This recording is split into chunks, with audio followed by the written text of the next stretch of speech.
Doctor Abdul Qadeer Khan Pakistan کے ہی نہیں پوری مسلم دنیا کے ہیرو ہیں۔ جوہری میدان کے گوہر نایاب ڈاکٹر عبدالقدیر خان نے یورپ کے آشیانوں کو چھوڑ کر ایک سیکیورٹی اسٹیٹ کی خدمت میں ساری عمر گزار دی۔ غوری میزائل اور ایٹم بم تک پاکستان کو دیا، اس ملک پر سب سے بڑا احسان کیا، لیکن پھر ساری دنیا ان کو دہشت گرد کیوں کہتی ہے؟ ٹائم میگزین ان کو دہشت کا سوداگر کہتا ہے۔ ڈاکٹر عبدالقدیر خان کے جنازے میں صدر یا وزیر اعظم نے شرکت کیوں نہ کی؟ وزیر اعلیٰ سندھ کے علاوہ کسی دوسرے وزیر یا گورنر نے جنازے میں شرکت نہ کی۔ اگر وہ محسن پاکستان ہیں تو ان سے محسن کشی کیوں کی گئی؟ آئیے جانتے ہیں ان سب سوالات کے جوابات اس ویڈیو میں۔ ڈاکٹر عبدالقدیر خان 1 اپریل 1936 کو بھوپال میں پیدا ہوئے، جو آج ریاست مدھیہ پردیش کا دارالحکومت ہے۔ اورکزئی قبیلے کے پٹھان تھے۔ بھوپال کے لوکل اسکول سے میٹرک کیا۔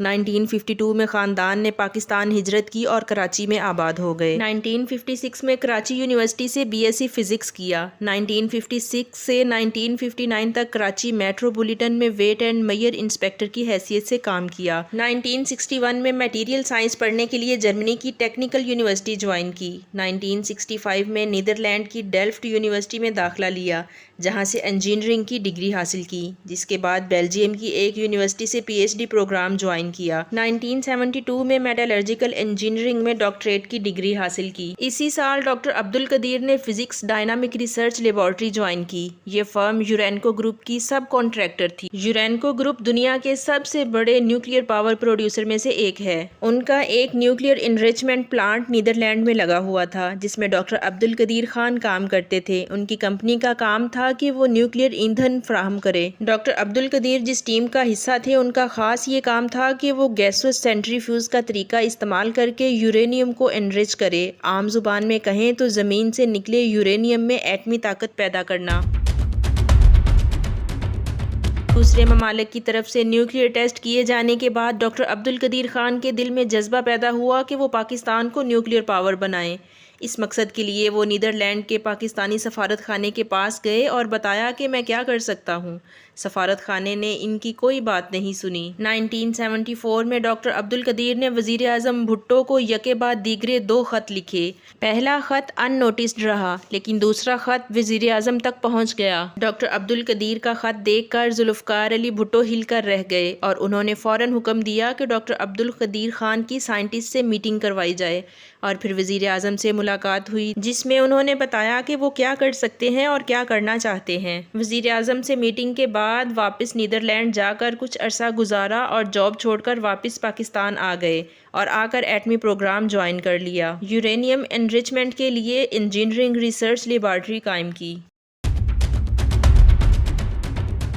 1980 میں ہی پاکستان نے ایٹم بم بنا لیا تھا، مگر حکومت نے نیوکلیئر ٹیسٹ کرنے کی اجازت نہ دی۔ جب بھارت نے ایٹمی دھماکے کر لیے تو پاکستان کو بھی جواز مل گیا۔ 28 مئی 1998 کو چاغی کے مقام پر 6 نیوکلیئر ڈیوائس دھماکے کیے گئے اور 1998 میں ہی غوری میزائل کا بھی کامیاب تجربہ کیا گیا۔ اس پر ڈاکٹر عبدالقدیر خان کو فادر آف نیوکلیئر کا خطاب ملا۔ 1990 سے 2000 تک بیلاسٹک میزائل پروگرام کے چیف کوآرڈینیٹر رہے۔ 2001 میں ریٹائرمنٹ تک KRL کے چیئرمین رہے۔ 2004 تک صدر اور وزیر اعظم کے مشیر خاص رہے۔ ان کے 200 سے زائد ریسرچ پیپر بھی پبلش ہو چکے ہیں۔ 2 بار پاکستان کا سب سے بڑا سول ایوارڈ نشان امتیاز اور 1 بار ہلال امتیاز حاصل کر چکے ہیں۔ یونیورسٹیز کی طرف سے انہیں 8 ڈاکٹریٹ کی ڈگریاں، 60 گولڈ میڈل اور 3 سونے کے تاج بھی پہنائے گئے ہیں۔ بے شمار سائنٹیفک سوسائٹیز کے رکن رہے۔ بہت سے سڑکوں کے نام بھی ان کے نام سے منسوب کیے گئے۔ جب پاکستان ایٹمی طاقت بنا تو دوسرے ملکوں کو خطرہ ہونے لگا اور وہ رات دن ایٹم بم بنانے کے لیے ریسرچ کر رہے تھے اور اس ریسرچ میں جلد ہی کامیاب ہو گئے۔ تو دنیا کو ایسا لگا کہ شاید پاکستان دوسرے ممالک کو اپنے قومی سیکرٹس بیچ رہا ہے۔ اس پر ڈاکٹر عبدالقدیر پر یہ الزام لگا کہ انہوں نے اپنے ایٹمی سیکرٹ لیبیا، ایران اور جنوبی کوریا کو دیے ہیں، اور یہ بھی کہا گیا کہ یہ تباہی کے سوداگر ہیں۔ 2004 میں پرویز مشرف کو نیو یارک میں CIA کے چیف جارج نے کچھ ایسے ثبوت دکھائے جس سے ثابت ہو رہا تھا کہ ڈاکٹر نے یہ ٹیکنالوجی دوسرے ممالک کو دی ہے، اور سب سے بڑی بات تو یہ ہے کہ پرویز مشرف نے ان کی اس بات پر یقین بھی کر لیا، اور ڈاکٹر عبدالقدیر خان سے PTV پر زبردستی اقبال جرم بھی کروایا گیا۔ اس طرح وہ ساری دنیا میں ولن بن کر رہ گئے۔ ٹائم میگزین نے ان کا نام مرچنٹ آف مینانس رکھا، یعنی تباہی کا سوداگر۔ بعد میں ان کو اپنے ہی گھر میں نظر بند کر دیا گیا، جس پر وہ عدالت بھی گئے مگر ان کے معاملات آسان نہ ہو سکے۔ پاکستان میں آدھا سچ اور پورا جھوٹ بولا جاتا ہے، یہی وجہ ہے کہ سچائی آج تک سامنے نہ آ سکی۔ لیکن یہ بات سچ ہے کہ ڈاکٹر عبدالقدیر نے پاکستان کے لیے اپنا کیریئر وغیرہ سب کچھ داؤ پر لگا دیا۔ وہ پیسہ کمانے کے لیے دوسرے ملکوں کو اپنے سیکرٹس نہیں بیچ سکتے۔ در حقیقت وہ برے نہیں ہیں، بلکہ وہ پاکستان کی خاطر کسی نہ کردہ گناہ کو اپنے سر لیے بیٹھے ہیں۔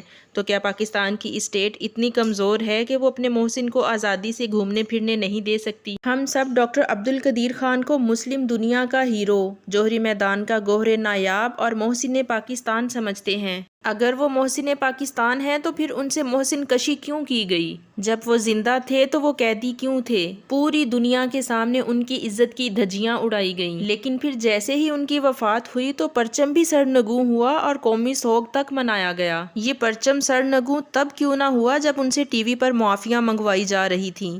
یہ پرچم سرنگوں تب کیوں نہ ہوا تھا جب وہ سپریم کورٹ پہنچے کہ میں قیدی ہوں اور مجھے آزادانہ زندگی گزارنے کا حق دیا جائے؟ مرنے کے بعد سرکاری اعزاز سے دفنانے کا عبدالقدیر خان کو کیا فائدہ ہوا ہوگا؟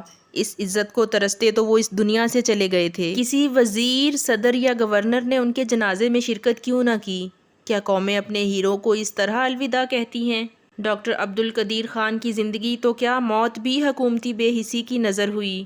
اگر ویڈیو پسند آئی ہو تو چینل کو سبسکرائب کر دیں تاکہ ہر نئی آنے والی ویڈیو آپ تک پہنچ سکے۔ اپنی میزبان کو اجازت دیجیے، دعا میں یاد رکھیے گا۔ اللہ نگہبان۔